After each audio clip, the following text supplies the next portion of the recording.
Décima segunda entrega, Todd Herman es el autor de este interesantísimo y además muy constructivo el libro El poder de tu alter ego. Crea una identidad secreta para desarrollar todo tu potencial. Estamos con la historia de Valeria Kuznetsova, esta joven de Ucrania, que su hermano mayor Dmitri la defendía de lo que eran las burlas en su pequeño pueblo donde predominaban los varones. Lo peor era cuando no le dejaban jugar a sus juegos a fútbol, no porque era pequeña. A baloncesto tampoco porque era demasiado endeble. A rugby no, porque era niña. Pero ella no se desanimaba, luchaba para poder participar en los partidos, pero en cuanto cometía un error, la obligaban a salir del terreno de juego. Un día, después de volver a ser expulsada de un partido más, fue a casa llorando a su tato, a su padre, y le gritó: «Los niños han vuelto a ser malos conmigo». El padre se levantó del sillón, fue hasta el armario, cogió una raqueta de tenis y una pelota. Se las pasó y le dijo: «Sal fuera y golpea esa pelota contra la granja 100 veces».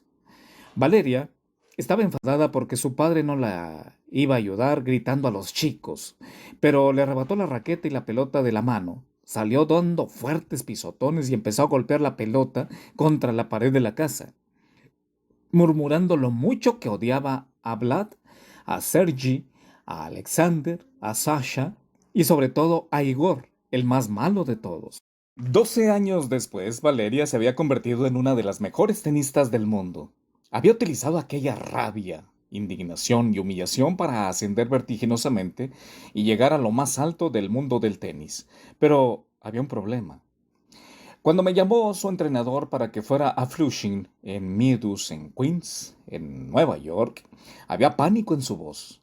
Él era consciente de que aquella chica tenía un gran talento, pero veía cómo desembocaba en una angustia mental cada vez que empezaba a cometer fallos o errores no forzados. Cuando llegué, Valeria se estaba preparando para empezar un partido contra una jugadora mucho peor clasificada que ella. Al principio del partido, Valeria dominaba a su adversaria, pero entonces, como decimos en el mundo de los deportes, las ruedas se desprendieron. En el momento en el que empezaba a cometer el más mínimo error, podías verla pasearse nerviosa y murmurar. Y cuantos más fallos cometía, más agitada y expresiva se mostraba. Tras acabar el partido, que consiguió ganar, nos reunimos en el hotel para charlar, para ver si encajaríamos. Le pregunté qué se decía a sí misma cuando estaba paseando nerviosa por la línea de saque de fondo.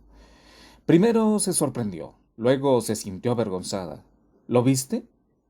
¿Me viste hablando sola?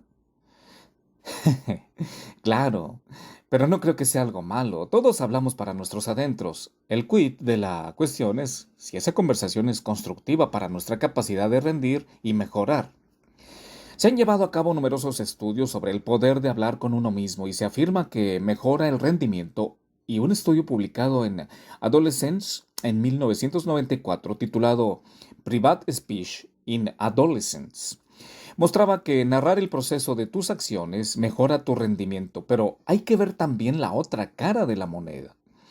¿Qué ocurre cuando tu diálogo interno no es tan positivo? Valeria me contó que decía cosas como estas: «Métete en el juego, usa la cabeza, deja de forzarlo, deja de ser idiota». ¿Otra vez? ¡No! O se hacía preguntas de este tipo: «¿Qué haces? ¿Por qué dejas que vuelva al juego? ¿Por qué no te calmas?». Quizá te sientas identificado con este tipo de conversación. Valeria había caído en la trampa de tener una conversación circular de intimidación en la cabeza, lo que yo denomino efecto tío vivo. Se trata de una conversación que no va a ninguna parte.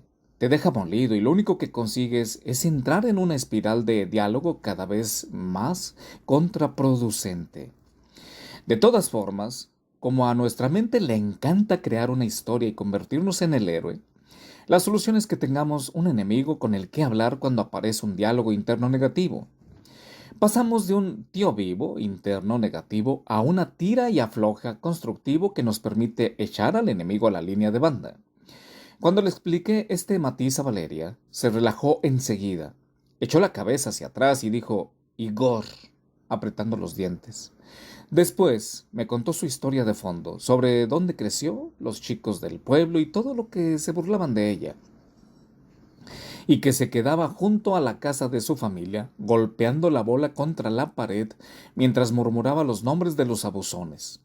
Igor fue la etiqueta que puso a las fuerzas que utilizaría el enemigo para intentar atraparla y tirar de ella hacia un mundo ordinario al conseguir que se enfadara o se frustrara.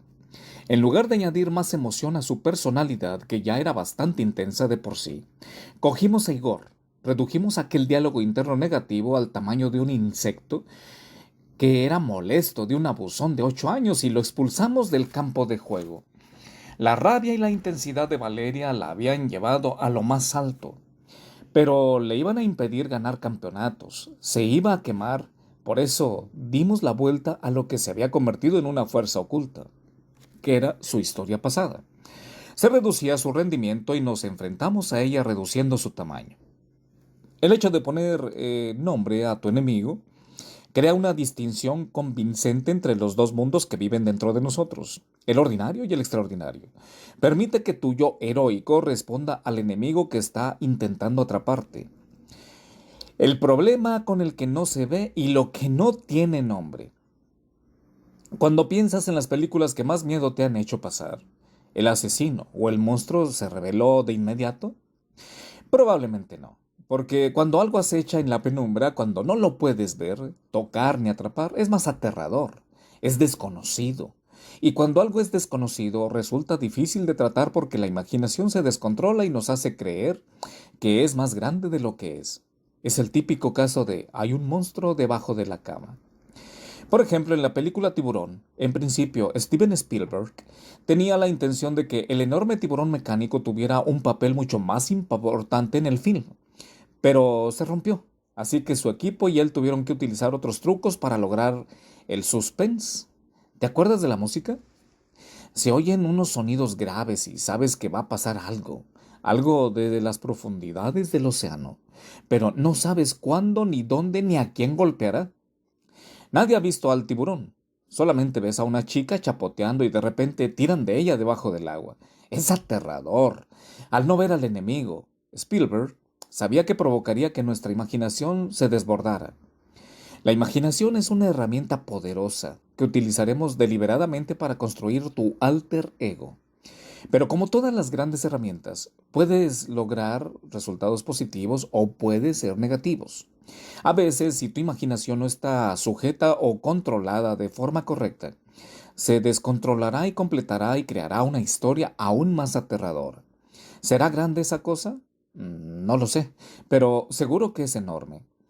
Cuanto más tiempo permanezca en la penumbra, eso que no vemos ni podemos tocar más aterrador será. En el último apartado empezamos a ver con más detalle el enemigo y sus fuerzas. Ahora quiero que lo saques de las sombras y le pongas un nombre. Sí, quiero que pongas nombre a tu enemigo.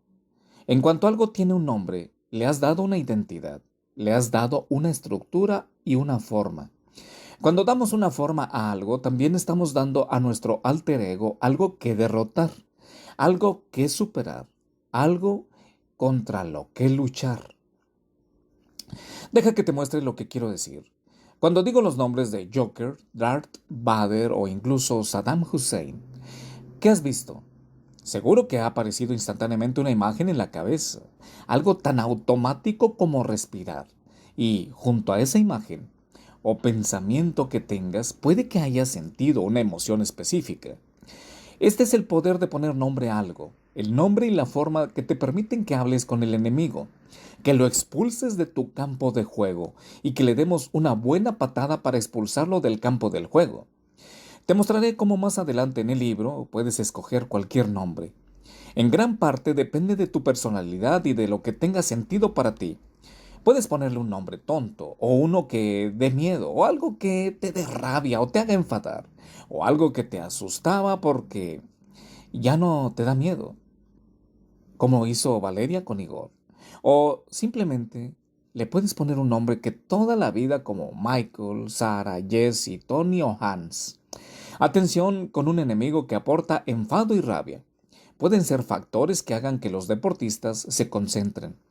He asesorado a deportistas olímpicos y atletas profesionales que encauzaron la rabia durante la competición y jugaron con ella de maravilla.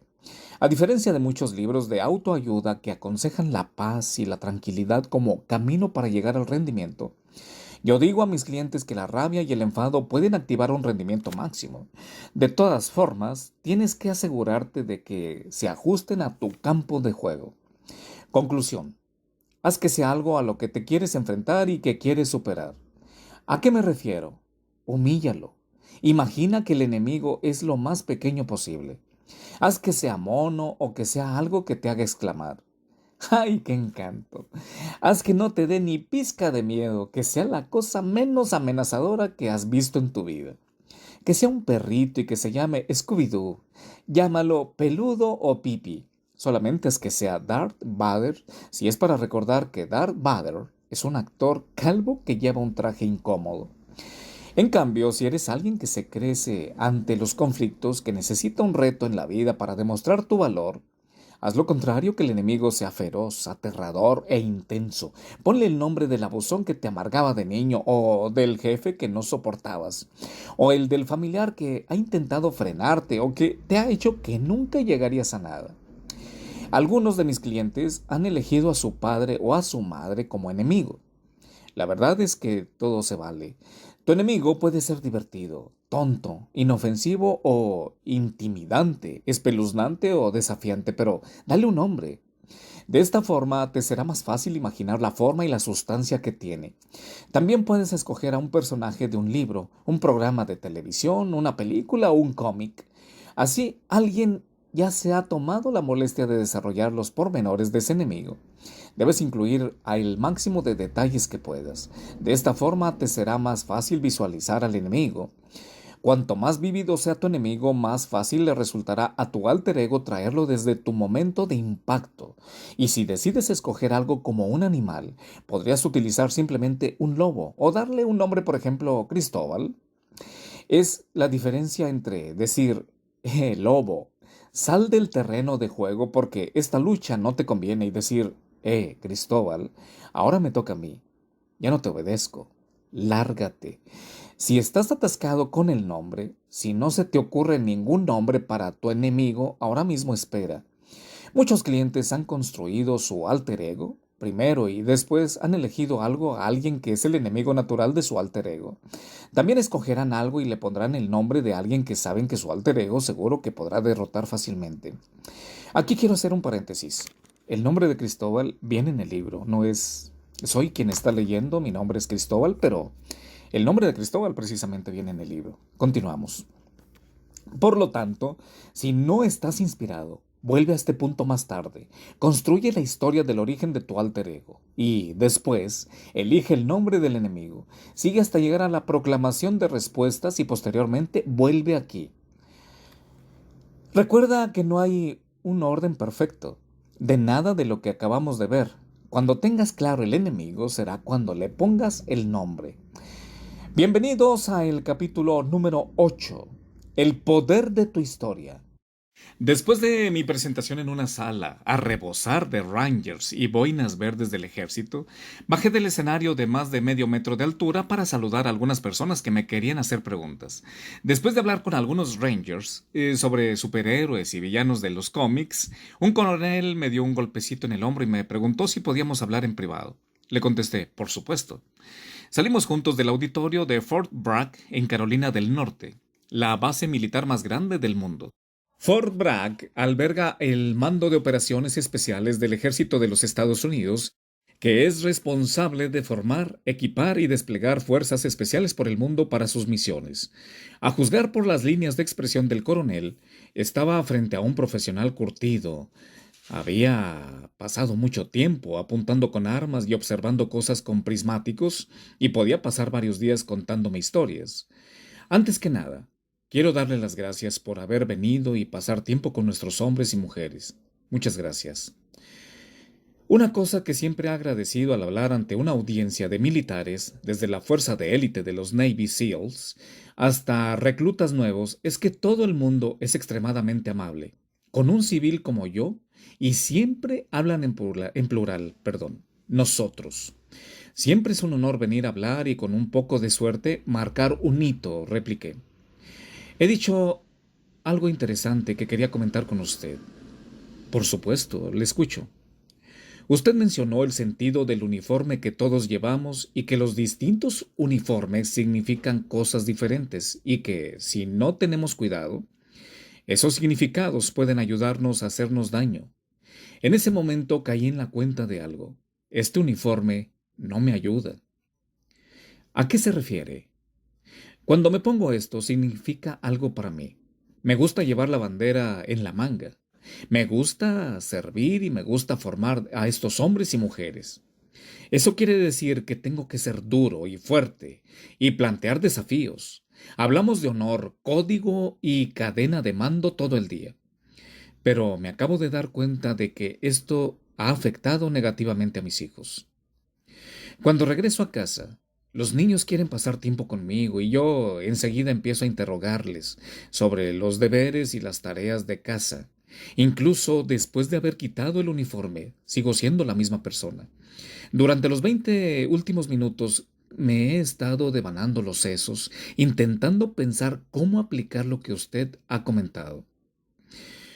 Coronel, desde la fundación de este país, los militares han estado construyendo una historia, un relato y un credo de lo que significa llevar ese uniforme. En esta base, ¿hay manuales sobre lo que significa pertenecer al ejército estadounidense? Sí. Bueno, su historia es bastante parecida a lo que la mayoría de los que lo rodean se dicen a sí mismos sobre el uniforme, excepto alguno que otro detalle. Se refuerza a través de la repetición y de un entorno que se ha construido para darle apoyo. Cambio, ¿dónde consigue uno el uniforme de padre?